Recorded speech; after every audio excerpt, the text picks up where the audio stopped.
you for joining us. Thank you for joining us this afternoon for this innovation webinar on transforming energy distribution with artificial intelligence. I'm Jody Rains, and I'd like to welcome you all to be here today. Next slide, please. First, I'd like to share a little bit about NARUC. NARUC is the National Association of Regulatory Utility Commissioners. We're a nonprofit organization that was founded in 1889. The members of NARUC are state utility regulatory commissioners in all 50 states and the territories. NARUC also has associate members in over 20 other countries. Our members are agencies who regulate electricity, natural gas, telecom, water utilities, and transportation. Our mission is to serve in the public interest by improving the quality and effectiveness of public utility regulation. Next slide, please. Again, my name is Jody Rains. I am the Senior Cybersecurity Policy Specialist in NARUC's Center for Partnership and Innovation. We are the group that provides technical assistance to our members. We do that in a variety of ways, including webinars like this, conducting training, convening working groups, creating publications, and offering all kinds of other resources. You can find these resources on our website or by visiting naruc.org/CPI. We'd like to thank the Department of Energy for funding this and other efforts. Next slide, please. The Innovation Webinar Series is one of the vehicles we use to support our members. We deliver approximately 10 webinars each year. We hope you'll visit our website for more information on these and other events that we have coming up. Our webinar today focuses on the intersection of artificial intelligence and energy distribution challenges. As artificial intelligence, also referred to as AI, becomes more widespread and more of a buzzword, there are opportunities and threats posed to critical infrastructure, namely energy distribution. We hope you will find the following discussion thought-provoking and timely. We're fortunate to have our esteemed moderator, Commissioner MaryAnna Holden of New Jersey, leading the discussion with panelists representing some of the leading organizations and brightest minds in our industry. But first, let me introduce our moderator. Commissioner MaryAnna Holden has served the New Jersey Board of Public Utilities since January of 2012. Prior to her role there, she was the mayor of the borough of Madison, New Jersey. I have to say New Jersey because there are Madisons in just about every state. She was also a councilwoman. During her service in Madison, she chaired or co-chaired pretty much every committee and department in the borough, including electric, water utilities, public service, engineering, affordable housing, transportation, and public safety. In addition, she was also the chair of the Madison-Chatham Joint Meeting Wastewater Facility, and she was a trustee of the New Jersey Historic Trust. But that's not all. You thought I was done, right? That's not all. In addition, her public service includes being an at-large member, board member for NARUC and chair of the Ambassador Program. She is the past chair of NARUC's Water Committee and serves on many committees, including the Subcommittee of Nuclear Issues Waste Disposal, Critical Infrastructure Committee, Electric Vehicle Working Group, Grid Modernization Study Group, among others. And I could go on, but suffice it to say, Commissioner Holden has a multifaceted and very inquisitive mind, which distinguishes her to a leading role in evaluating new technologies, such as artificial intelligence, and its impact on the regulatory environment. She is a natural leader, and she's also at the forefront of the industry for this panel. So welcome to our moderator, the esteemed Commissioner, MaryAnna Holden. Thank you, Jody, for that introduction, or maybe I should say as my eulogy. Thank you very much. I'm really pleased to be here. We started this conversation at the annual meeting of NARUC out in California. And I have to say, out of the 12 years I've been serving with NARUC, It was the first panel discussion where people were actually not looking at their phones and were stayed fully engaged, even though it was on the last day of the conference. So I expect today to be we're going to kick it up a notch with our panel. And I think we're going to probably run out of time. There are so many questions around artificial intelligence, but it seems that, every day there's a fresh headline. It started back in March of this year. Billionaire entrepreneur Bill Gates declared that this is the age of AI. It has begun. And for all the good at making user personalized recommendations as it started out, and even writing a few stories, not only headlines, but stories in the papers that are written by AI, and you can always tell because the language is a little stilted. Does AI's computerized speed make it a threat to ransom attacks? Humans caused over 200% increase in those attacks between September of 2022 and June of 2023. That's just 9 months. So with AI's computational speed and abilities, is this going to lead to further attacks? Meta, IBM, Intel, Oracle, and now Google touts a new AI system more powerful than anything on the market.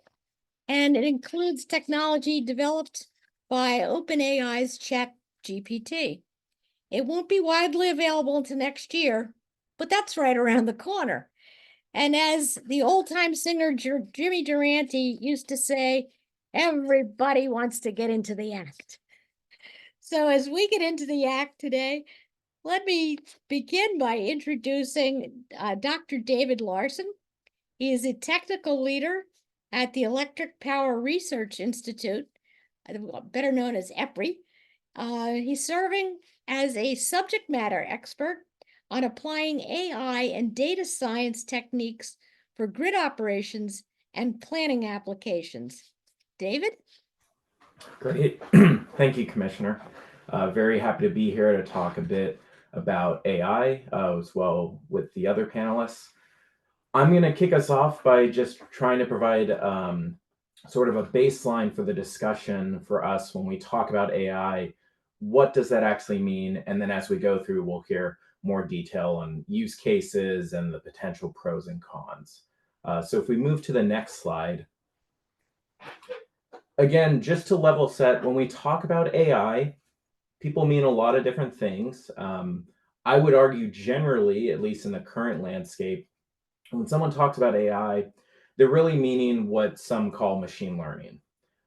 There can be other definitions, but generally when you talk about machine learning or just these AI techniques, you're talking about having some sort of computer model that takes in input to make a prediction.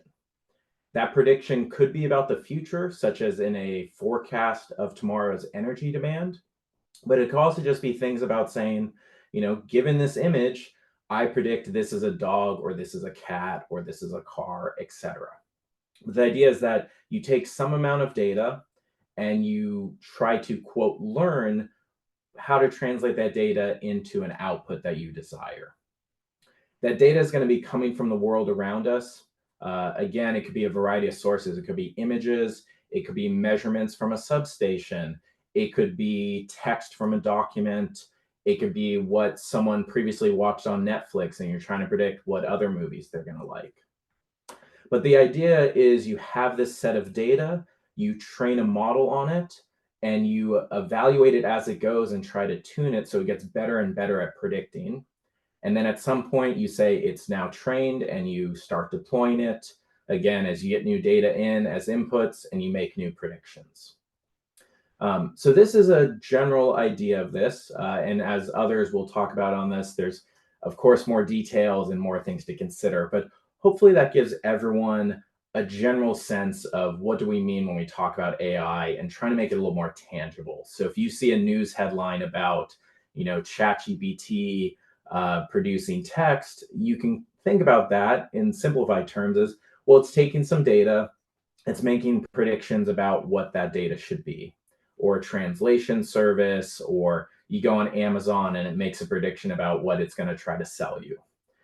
We'll be talking more about energy applications as the other panelists discuss, but at EPRI, because we work with a lot of utilities, we're seeing a variety of use cases. In general, people are trying to find places where they know this is going to help. And so there's a lot of discussion about where this can be useful for the energy industry. And I know the other panelists will have a lot of great use cases, and I'm happy to add more as we progress. If we go to the next slide,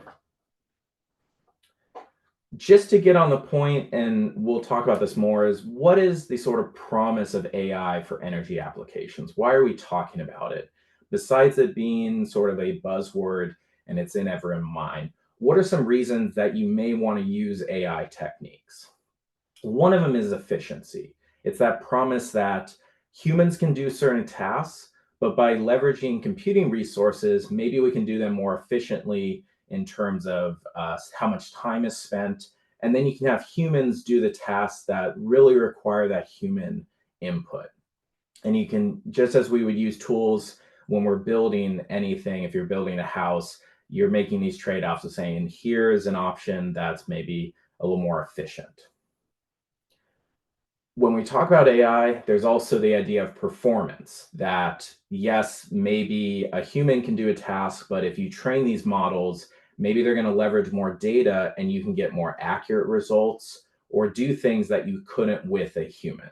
That's one of the other potential promises of AI that tends to come up a lot, is these things will be better than humans at a task. And the last one that is maybe, I would argue, more important for energy applications is the scalability of these techniques. The idea that, yes, you could do this task with a human, but there's only so many people around that can work on this. And if you can have these techniques to say, well, now we can have that benefit of what a human can do, but we can do more with that. We can leverage more data and we can have more positive impacts on the world around us. So these are maybe one way to think about why we're talking about AI.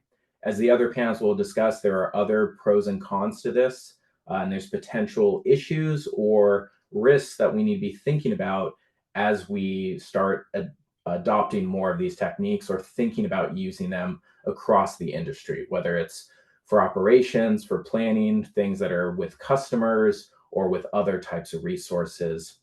But this hopefully gives everyone a general sense of what are we talking about AI for? What is it? Why does it matter? So looking forward to the discussion. With that, I think I'll hand it back to you, Commissioner, and we can move on to the others, but looking forward to the discussion. Great. Our next panelist is Tom O'Brien. Tom is the Senior Vice President and Chief Information Officer at PJM, which is the regional transmission operator overseeing 13 states and the District of Columbia. Tom brings more than 30 years of broad experience in all aspects of the electricity industry. So I'm sure he has some great use cases to share with us. Tom?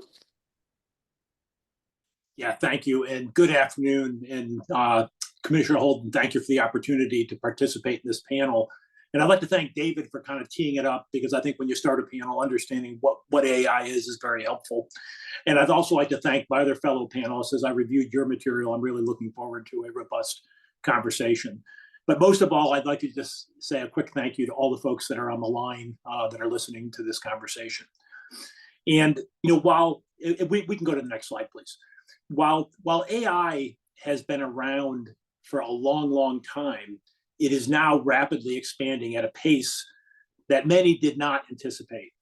And it will transform the way we think about how we do our work and really every aspect of our work. We talked a little bit already about ChatGPT, and it's a really interesting example, is that ChatGPT took about 2 months to get 100 million subscribers. It took Twitter north of 5 years. It took Facebook 4.5 years. So it just shows you kind of the rapid pace of all of this. The potential, from my perspective, of AI is enormous. And I try to think of it not in terms of just a 10% efficiency improvement. I think of it in terms of how do we get to 10 times efficiency rather than something like a percentage. And I think this is going to require a lot of imagination and curiosity as we explore this and we look at opportunities to apply this technology. And the other thing we want to, and you'll hear from this from some of our other panelists too, is when we do this, we got to do it in a responsible manner. There are ethical considerations, there are societal impact, and there's also a human element. And the human element has multiple facets. And the one thing I just like to comment on the human element is you will not have AI without the human. It's the element that the human brings to AI that makes it work. If we could go to the next slide. David talked a little bit about operational tools and use cases, and I won't get into all of this given, I've only got a couple minutes in the opening, but I think we're all familiar with AI, how it impacts us in the back office. There's a lot of AI that's already embedded into our systems, whether it be what you're using for Salesforce or Workday or SAP. AI is already built into it. But I did want to kind of pose a couple questions in the form of these use cases. And the first is how could AI transform the tasks associated with outage management and restoration? Perfect candidate to help support managing those complexities. And I think you'll be seeing more and more applications in that space. Another area is, how could AI transform how we approach generation on the grid, particularly as we're looking at distributed energy resources and competitive generation and new ways of optimizing the fleet of generation to meet the reliability demands. And certainly in our footprint, that's for 65 million customers. The other thing is many retail suppliers are out there managing complex energy trading books where they need to optimize hedge positions. They need to perform complex scenario analysis and sensitivity analysis. And again, as you hear about what AI can do, how it works with data, how it works with complex models, this is a perfect candidate for that. One of the things that I think many on the call were close to, it was around this time last year when we had Winter Storm Elliott. And Winter Storm Elliott provided tons of challenges to the electric grid. And one of those is, hey, how do you better forecast load during extreme weather conditions? And that's an example of a use case that we're certainly looking at right now. Additionally, areas of like market surveillance. We run very complex energy markets, and we are looking to do market surveillance to ensure that our markets are performing the way they need to be, that there's not any type of bad action going on in the market. And it's using components of machine learning and managing high volumes of data to do that surveillance. The last thing that I'll mention kind of in the RTO space is many of you may have remembered the days of phaser measurement units. And most RTOs and transmission owners made significant investment in phaser measurement units. And essentially that's sub-second data. And I would argue that we've done a really good job of using that data to look backwards, but we haven't yet hit the opportunity to look forward, to make operational decisions with that phaser measurement unit data. So that's another area that we're looking at. And if you could just go to the next slide, and I'm hoping that this next slide tees up a little bit of what Lou is going to cover, but we really do need to go into this eyes wide open. And I think we need to think in terms of everything starts with quality data. And that quality data is both public data and private data. We need to have controls and governance. We need to essentially establish the organizational ground rules for how we engage. And we need to consider proofs of concept and experimentation. And with that comes the willingness to fail. I mentioned earlier about the focus on human engagement. That human engagement needs to occur through the whole life cycle of AI. It's not at the end, it's not just at the beginning, it's the whole part of AI. And then finally, I would just reference strong partnerships, is that I don't think any of us will be successful alone. There's a lot of really smart people, vendors, customers, service providers, regulators that we need to work with. I want to talk for just a second about general risks. And the one general risk is, can you trust the answer that you're getting? And you'll see the word explainability up there. And that explainability really comes to is, can the AI model be explained in a way that makes sense to human beings? And that explainability is really important.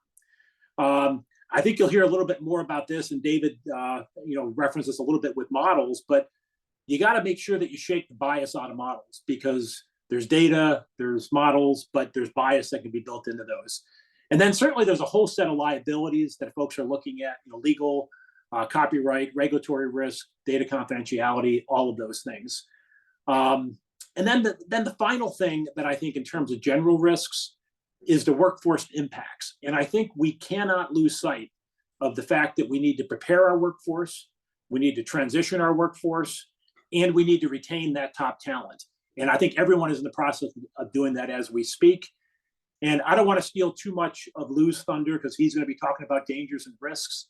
But there are a lot out there in terms of malicious use of AI, algorithms gone wrong. And I'm going to stop there, because I think Lou will probably have maybe some deeper insights on that topic. But thanks, and back to you, Commissioner Holden. Great. Let me introduce Lou Falkirth. He has over 45 years of experience with utility industry. He leads the Cloud Technology Advisory Group, otherwise known as CTAG. It's an unofficial group providing guidance on cloud adoption for OT systems, and is the Reliability First staff liaison for the Critical Infrastructure Protection Committee. Lou? Thank you, Commissioner, and thank you for the lead-in, Tom. Next slide, please. I'm going to approach this more from the distribution provider aspect, where Tom is talking about a lot of the overarching risks of using AI and adopting AI. I'm going to talk a little more specific to how a distribution provider can protect themselves from the possible abuses of AI. So far, we've seen no unique threats, no new concepts of threat coming down the way. What we're seeing is an enhancement of the attacker's skills, and not any new skills yet. We've only been in the ChatGPT 4 era for a few months, and so I think it's still early in the process. I am expecting to see some new threats come down the pike. We just don't know what they are yet. But so far, what we're seeing is an enhancement of the attackers, not anything absolutely new. We're seeing increased sophistication of attacks, and the phishing attacks are just the tip of the iceberg. We're seeing increased speed of adoption of weaknesses, of attack of weaknesses as they're found. We think that the attacker's learning curve is going to be lower over time. And we're seeing the issues, as you are seeing in the news media, data leaks, things like that, that actually cause an overlap of security and privacy. When you have a privacy violation, you also have then sometimes a security issue accompanying it.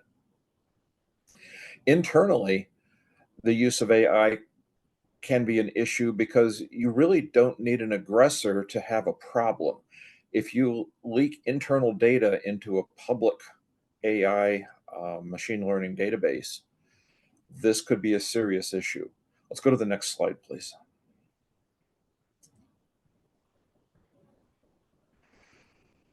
So how does a distribution provider defend against possible AI attacks? Well, it's more of what you've been doing already. You must know where your assets are. Don't let your attacker know more about your network than you know. You need to be identifying every single asset that you need to protect. You need to isolate those assets, especially from the internet. But I advocate even isolating those assets from your corporate network. Most of those assets don't need corporate access and vice versa. So why not isolate them thoroughly? Use strong authentication, preferably multi-factor authentication, to get at your critical assets. Keep them on separate network segments, and keep up your basic security hygiene. Default passwords, patches, vulnerability assessments, things like that. Keep those in the forefront so that you have a very strong defensive posture. Let's go to the next slide, please. And for the future, incident response is going to be even more important than it is today. So if you have an AI-based attack coming in, that means your attackers will have increased speed. You as a defender will need increased speed as well. So in order to have a good response, you need to be practicing. Train your incident responders really well. Exercise incidents frequently. And to be sure to keep tabs on what is out there. As I said earlier, the threats are, I expect the threats to evolve.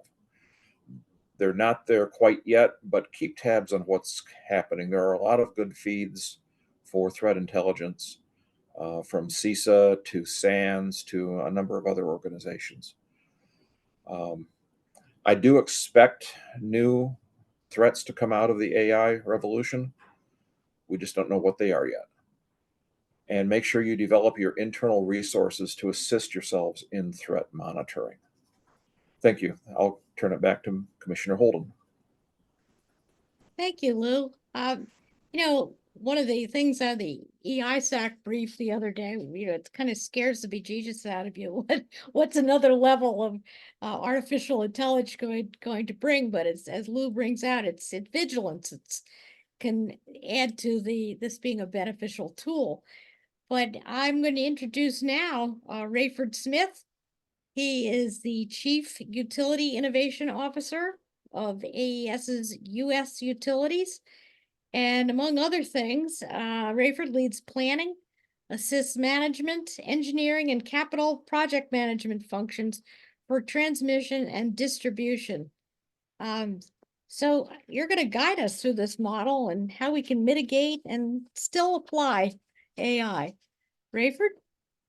Thank you, Commissioner Holden, and thank you all for the opportunity to chat today. Next slide. When I think about AI, I first have to start with what are the big problems that kind of limited us with its use in the past. The first was, of course, computing. And the next, what we see today is that we have, through processors and capabilities and computers, we have far more computing than we ever had before.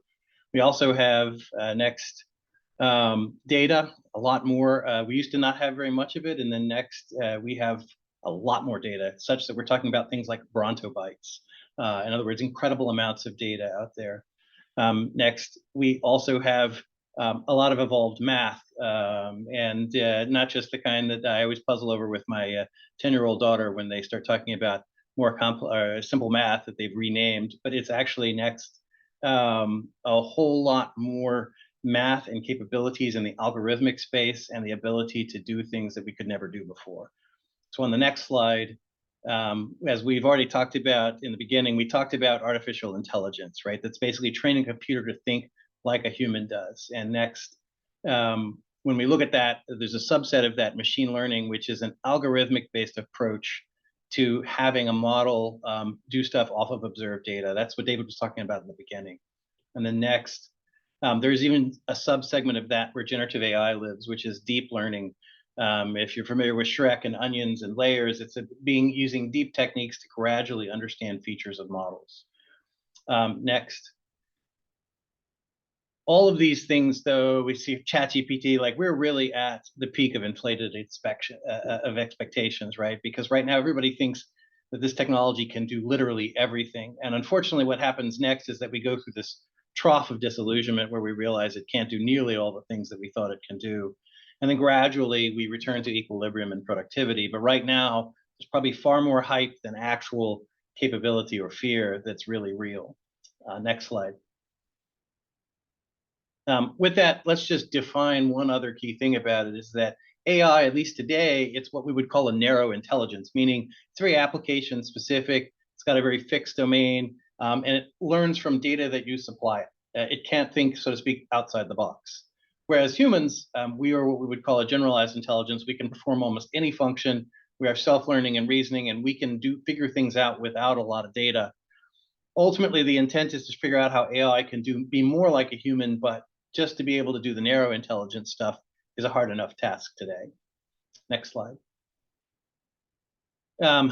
But when we start thinking about this and some of the challenges that occur when we think about bias in data and whatnot, we have to think first about why data is actually different. And what we think about traditionally when we think of data in our minds, it's more like an Excel spreadsheet, right? It's very structured, and it's what we would see on the left-hand side of this. And this is about 20% of the data that most enterprises have. Where we're really seeing a lot more is on the right-hand side, this unstructured data. That's more like 80% of what we have, and it's a whole lot more of what is to come. I'm on the next slide. When we think about data, the key thing isn't that it's this nice tabular thing. Now it's a bunch of relationships.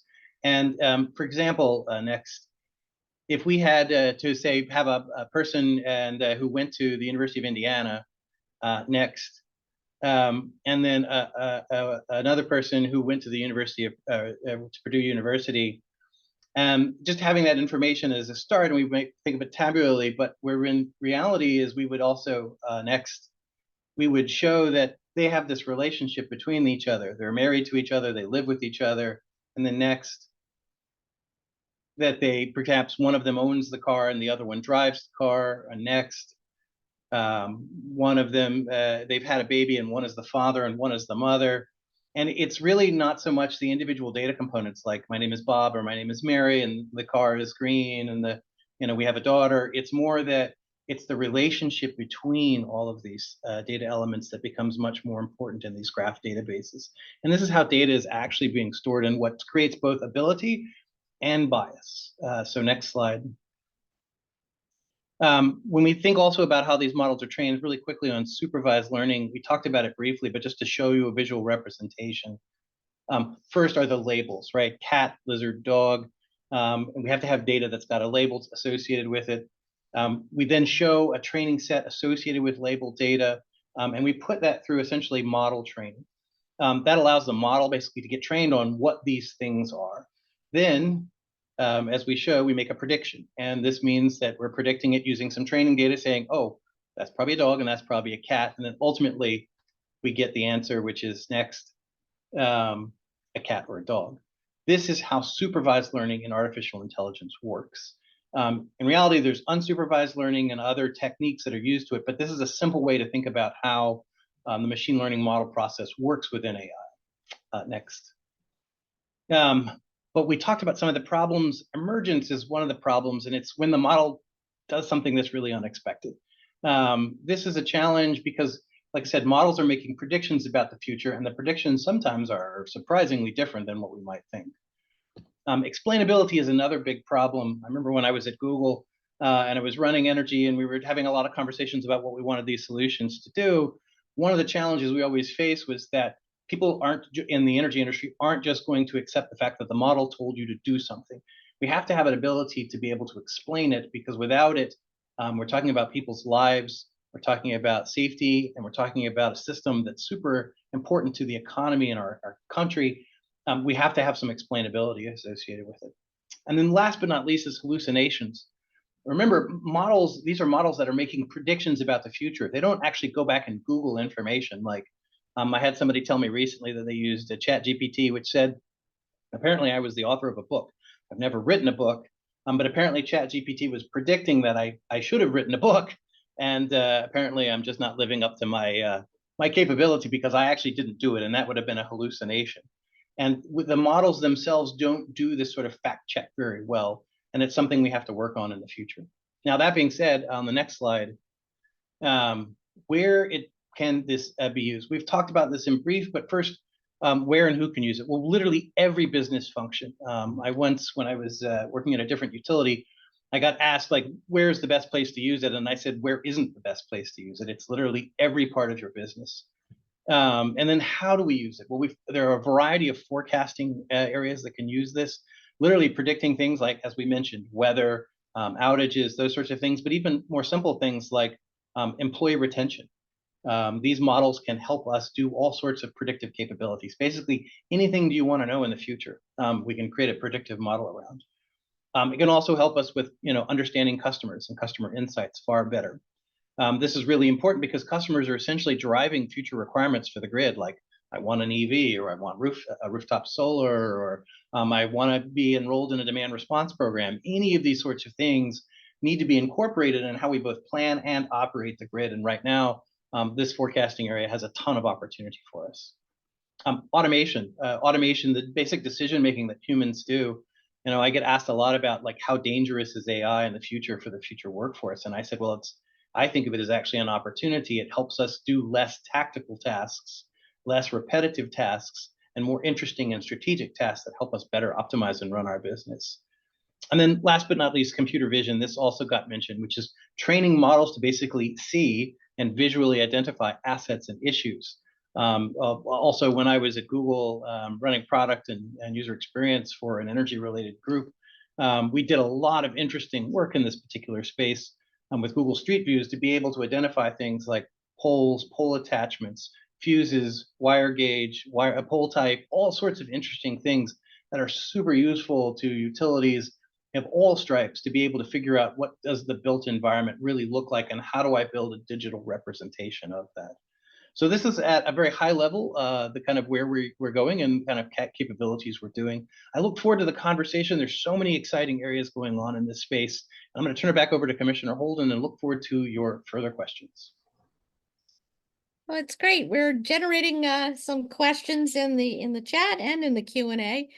One of the interesting ones that's in the chat is, could you use artificial intelligence to run, or are you using it to run interconnection studies?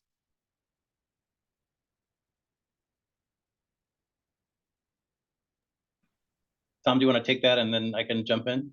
Yes, thank you. I was just trying to get myself off of mute.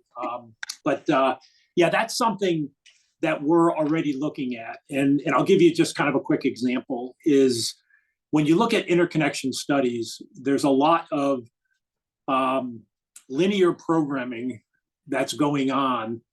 And some of the algorithms that you use, they're not really best suited for linear programming. But how could you use machine learning to find out that a study is not going to pan out 10 seconds into the study rather than 15 minutes into the study and start over? And again, it requires the human interaction, but I think there's a lot of opportunity there. And then the other one that I think gets a little trickier is I think there's ways of expanding models that will allow us to run a whole lot faster than we can right now in terms of parallelizing and taking advantage of some of the things that AI will offer up. But and again, I'll just close it with I think that's true not just along planning studies, but we also clear energy markets and we run optimization engines. And sometimes optimization engines run for a while and they don't give you good results. And how do you figure out really quickly that it's not going to give you good results? And you can start over, you can parallelize and take the best of the results. So those are just a couple examples. And I would add to that, and David, maybe you would add to this too, which is to say, when I think about how the traditional power flow studies are done, they're kind of they're almost binary in the sense that it converges and I get an answer or I don't. In reality, we know that's not how the power systems work, and there's actually inherently risk associated with any particular scenario. So part of the way AI can be used in this space is to pick better scenarios and better understand and shape the risk so that we understand not just what's the mean or the average or the most likely outcome, but really what's happening in the tail or the unusual, the rare outcome. We want to understand both. We want to understand that shape of risk. And AI really helps us better understand those capabilities, model it and shape it such that we can understand them and then optimize around those things. Yeah, and I think just one last point I'll add to this is, again, as we talk about these techniques, it's not going to be like I push a button and everything's done. But there's going to be pieces of it. So it's more of a tool and saying, hey, by using this, we're going to have better outcomes. And maybe that's things like we have so many potential studies to run. We can't run all of them. How do we pick which ones to do? We'll use maybe unsupervised learning or certain techniques to say, here are the ones that we should prioritize. And then in that way, you're having a better result than going, I don't know, because, you know, this random person picked these. Why? Who knows?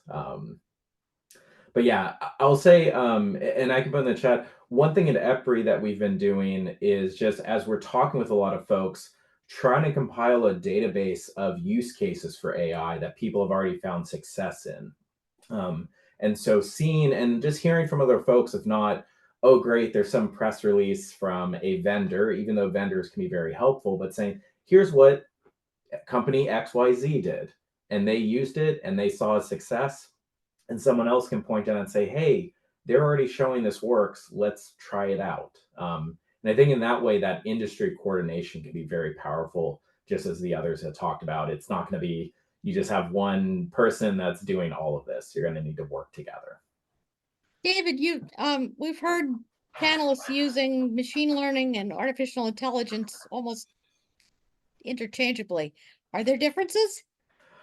I think Rayford covered that pretty well, that in reality, there are differences. I think as Rayford showed, AI is sort of the bigger umbrella.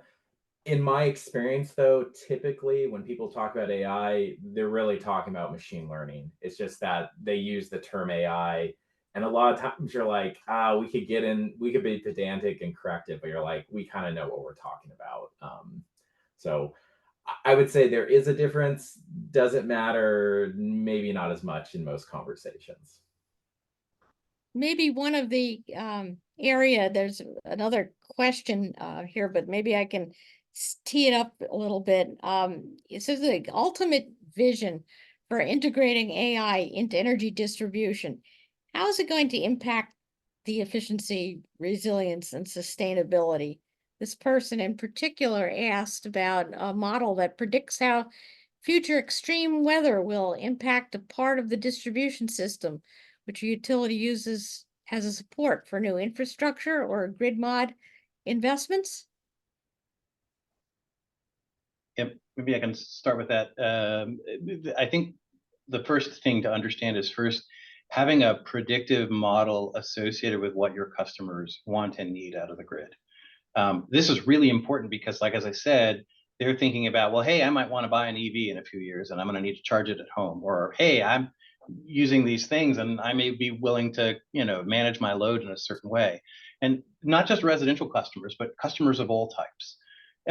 This is really important. So this is what we call a propensity model. What's the propensity of a customer to do that? And you would marry it with what I call a behavioral model, meaning how does the customer, once they have it, how do they behave? You would then want to associate that geospatially, meaning, where are these things happening on the grid? And you'd want to know roughly when in time they are going to occur. Once you have that, you would overlay that on top of your digital representation of the grid today. And that's when you'd want to start doing those sorts of questions about resiliency. You'd want to start doing those optimization problems associated with understanding that. You would do that by saying, well, predict to me if I went and did this thing. For example, a customer wants an EV. Do I need to upgrade the service transformer? Do I need to upgrade the line? Or should I offset it with perhaps some demand response with another customer on the same transformer? What is the actual least or best economic outcome that achieves the best reliability outcome at the same time? And then what should I go do? Is that investing in those assets, doing those things? And you want to test that, like I was saying earlier about picking scenarios and looking at risk. You're going to want to test that. You're going to say, well, I predict reliability is this. Let's test it under extreme weather and different loads and all these different circumstances. And then ultimately you want to find, like, what is that right outcome? And then let that guide your policy to hardening the grid, grid modernization, planning, all those sorts of things, including, like, what should the utility be offering in terms of products and services, like energy efficiency, demand response, you name it. What are other people doing outside of that space, and how does it all work together? This even gets as far as rate design, right? And how do you start thinking about, well, if I make a charging window that's optimal within this window, people are going to charge there, but can my service transformers handle that? So what you're looking at is a very, very complex optimization, but it starts with understand the customer. Next, it starts with predict what the outcomes are on the grid and how to optimize those things. And then third, further optimization within your business and operations to make sure you get the right outcomes. And so I'll turn it back over to Tom or David or Lou to add anything more to that. Yeah, I'm happy to jump in, Rayford, and I think you did a great job kind of framing the breadth of that conversation, but I'd like to build off of it a little bit. And I think your point around scenarios is really important. And when you start thinking about, let's look at the replacement of a 600 megawatt fossil fuel plant with 600 megawatts of renewable energy resources, and you think of the locational issues and challenges and concerns, and making sure that the distribution system can handle it, the transmission system can handle it, and you can get the reliability. And I think the thing I would just add to that is, and I think I don't know who said it, it might have been David earlier, is there's not like one silver bullet application. I don't think there's a killer app. I think that this technology can be applied in a lot of different areas, and you need to really look at which business unit can drive value out of it. So I think when you're looking at your strategic priorities, if siting generation or siting renewables is really important, then that's an area to focus on. If it's around constraint management, then you want to focus on it there. So just want to kind of emphasize that. But Rayford, I think you did a great job covering the whole landscape of that question. So thanks. And I think both of you sort of touched on this.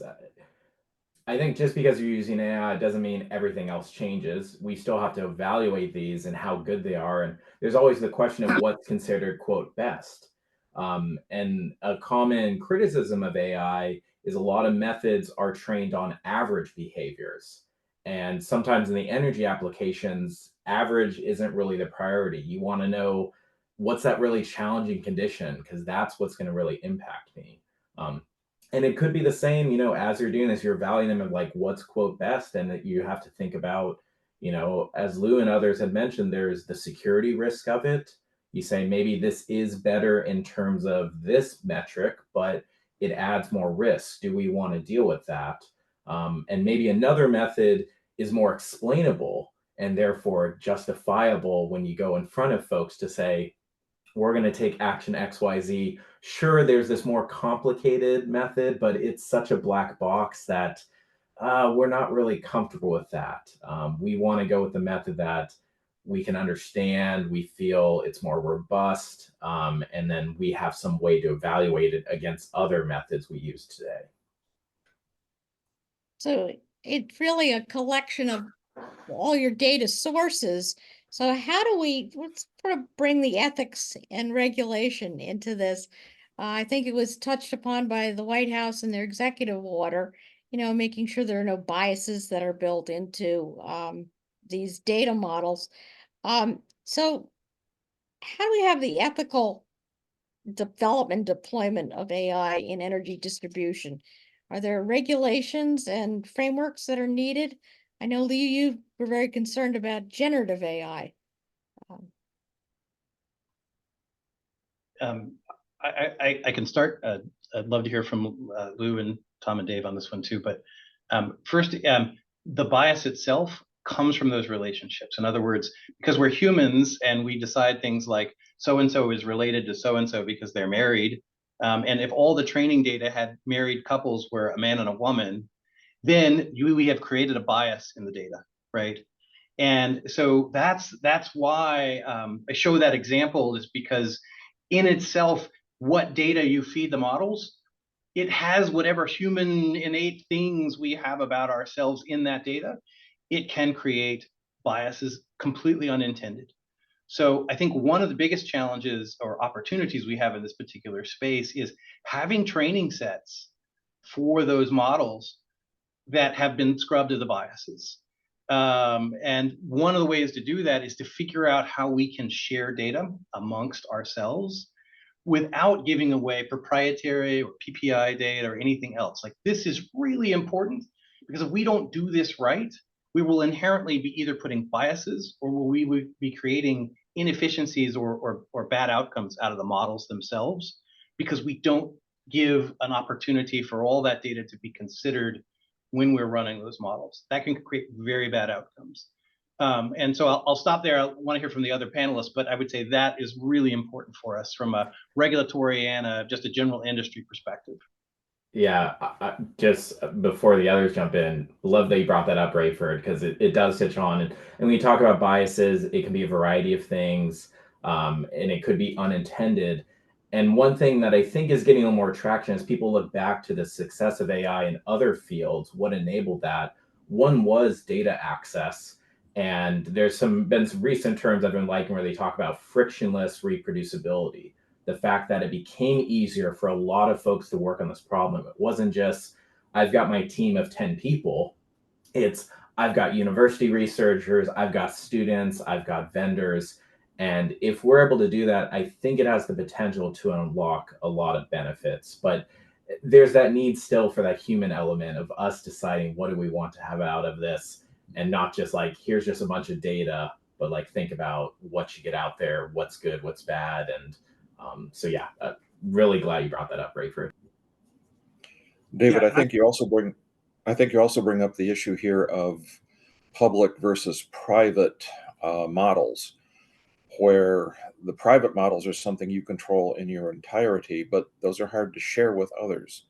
If you're using a public model, though, one of the emerging threats we're seeing is model poisoning, where deliberate misinformation is being introduced to some of these models, giving results wildly skewed responses to normal type questions. So that's something to be aware of and wary of as you go forward with a public model. Yeah, that's a great point. yeah, and I'll just jump in quickly. I think the other panelists nailed this one in terms of kind of the bias, but I think it does start with the data and the models, because at the end of the day, how you train the model has a huge impact on the results that you're going to get from it. And I think a couple of things, which I think kind of goes to the ethics and the integrity of the model, is transparency. Is that you're very transparent about what is in that model. And it goes to the point, I know Rayford mentioned it and I mentioned it as well, is this notion of explainability. Can you explain the answer or the decision that you're getting out of this AI tool? And if you can't, it's a concern, because there could be implied bias in there, and it's something that we really need to keep our eyes on. And again, I think the other panelists nailed this one, so I'll stop there. Well, it's very interesting to follow up on that, but one of the questions in the that was presented, which I can't see without my glasses, but I'm going to try. Panelists have mentioned trust and decision making. I had recently heard that airlines are using machine learning to predict more efficient routes, and that air traffic controllers now trust the outputs enough to approve the artificial intelligence generated flight plans. What kind of trust building processes are needed for the utility and regulatory community? I mean, the general thing is if these things can be open and that there's clear, again, as we talked about, transparency of this, that we really try to think about what we as humans want these to do. I think it is also a question of, a lot of times when you talk about AI, it's sort of you train it once and then you put it out in the world and it's done. And you don't think it about again and what could change over time. And I think there's this need to continuously update and evaluate so that we say, yes, we trust this more, but new things can come up. I mean, using an energy application, when we talk about Winter Storm Elliott and the forecasts, it wasn't a single place that got wrong. There were a lot of places where they faced the same issue of their training set didn't have examples of that. And it was a variety of reasons. It wasn't just that it was colder than usual, but it had a lot of things of travel, human behaviors, new technologies, et cetera. And I think there's that one way to build that trust is having these sort of open, transparent evaluations that are continuously reevaluated, and maybe not getting so stuck on a specific technology or solution. You more say, sure, this method is working great today, but it might not work great in the future. We should have this way to keep evaluating it and make sure it's doing the things we as humans want. But would be love to hear others' thoughts. I would build off of that a little bit, David, is, and I look at it like from my perspective, where we have control room operators that are operating the grid. And And I think you really need to kind of deploy this notion of that, that crawl, walk, run, where you're using this technology to assist the operator, not to necessarily make the final call. Having said that, I think over time, I think that the power of AI to solve complex problems is pretty significant, and it could get to a point where I might trust that more than a human being, because the human can't process that much information. But you don't go from 0 to 100 right away. You need to build that trust, build that confidence, and ensure that the bias isn't built into it. And I just want to repeat a point that David made, because the training doesn't stop once you put the application in production. The training is continuous and ongoing and all of that. And I think that would help build the trust. But just wanted to add that. Thanks. And just one final to point on that, to close with a historical analogy, which is when people first used an elevator, they always had an operator, right? And they would get in and they say, I want to go up to the 5th floor or whatever. And they would take them up and they'd let them down and so on. And when they saw the first elevator that was automated, you just got in and hit a button, people freaked out. They were like, I do not trust that elevator. I'm worried, like I'm going to plunge to my death. I view all technological advances not so much as all about the technology. It's really about the change management exercise we go through to make things believable, trustable, understandable. And right now, we're in that phase where somebody just introduced an automated elevator and people are like, I don't know if I want to get in that thing. And it's not to say that it's bad. It's not to say that it's great. It's to say that we have to collectively, as a society, as users of everyday life, we have to learn how to use that elevator again. And that's okay, right? It's a change management exercise more than it is like fancy widgets or wanting to talk about things like generalized autoregressive conditional heteroscedasticity. That stuff means nothing. It's garbage. It's more about like, do I trust it and can I live with it? And we'll get there. It'll just take some time. Before I ask Lou to bring us home, because we're coming to the witching hour, I just want to comment. I do believe that Tiffany's in Manhattan on 5th Avenue still has an operator. In fact, there's a little seat that folds down in the corner that's built into the elevator. So there's no trust for Tiffany and its clients. But and also I'd like to point out to people in the chat, there is a link to a primer that was put out in October of 2020, had to do with artificial intelligence for the natural gas utility. So if you're interested in that, you can download that. And of course, a recording of this webinar will be available on the NARIC CPI site. But Lou, bring us home. Well, I will just urge caution. AI shows great potential to improve how we do our jobs and possibly even new ways of doing our jobs, but it also provides new risks. So let's go forward, but let's go forward carefully. Great, and thank you. Anyone else have any last comments that feel they want to add? Otherwise, I'll say I think we need to continue this conversation. We're just scratching the surface.